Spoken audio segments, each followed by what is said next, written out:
สองประเทศตลอดระยะ76 ปีผ่านมา19ธันวา1950 59ธันวา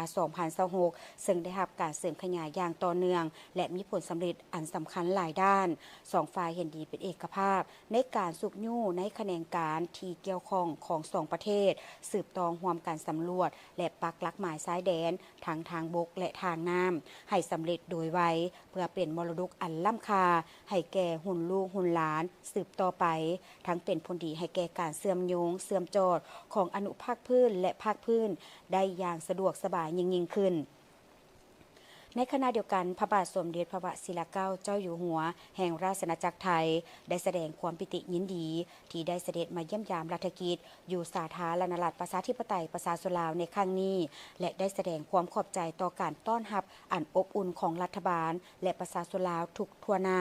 ซึ่งเต็มไปด้วยไมตรีจิตมิตรภาพและความเข้าอกเข้าใจซึ่งกันและกันพร้อมทั้งได้อวยพรให้สายพัวพันมิตรภาพและการร่วมมือที่มีมูลเสื้ออันดีงามฐานบ้านใกล้เฮือนเคียงที่ดีและการเป็นคู่ร่วมยุทธศาสตร์เพื่อการเจริญเติบโตและการพัฒนาแบบยืนยงระหว่างสองประเทศไทยลาวจงมั่นคงทะนงแกนตลอดกาลนาน